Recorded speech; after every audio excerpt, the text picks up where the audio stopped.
అదేవిధంగా high channel ఆయన బ్రహ్మాండంగా వాడికి బుద్ధి వచ్చే విధంగా వాళ్ళ ఛాలెంజ్ కూడా విసిరడం జరిగింది. హై న్యూస్ వాళ్ళు ఆ పెద్ద ఆయన మాట్లాడడం ఎంత అద్భుతంగా మాట్లాడంటే, కాదయ్యా మీకేమన్నా సిగ్గు శరము మానవత్వం ఏదైనా ఉంటే, ఆయన ఎన్నో సంవత్సరాల నుంచి ఎంతో మంది ఎమ్మెల్యేలు పోయినా అభివృద్ధి చేకూరింది, నేను వచ్చి ముందుకొచ్చి చేస్తానని చెప్పడం 60% 40% పదాన్ని మీరు ఏదో రకంగా చెప్పడం అది బాగలేదు. మీకేమన్నా బుద్ధి జ్ఞానం ఉండి అదేవిధంగా మీరు నాతో డిబేట్ లో రండి, ఛాలెంజ్ నేనే ఎమ్మెల్యే పరంగా ఆయన ఎమ్మెల్యే నాకు ఎవరనేది ఆయన నేను ఎవరనేది ఆయన కూడా తెలీదు. అయినా కూడా ఆయన పరంగా నేను ఈరోజు ముస్లిం వంశస్థుడుగా నేను చెప్పడం జరిగింది. మీరు రాండి డిబేట్ పెట్టుకుందాం అని ఆయన ఛాలెంజ్ కూడా ఇచ్చినాడు. ఆయన ఛాలెంజ్ కి నేను కూడా మద్దతు ఇస్తున్నా.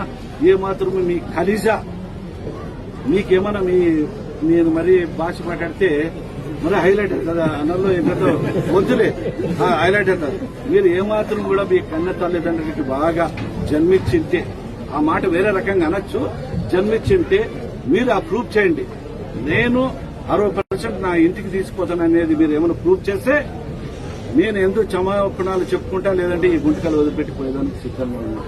కాబట్టి ఈ కళ్ళు మాట్లాడు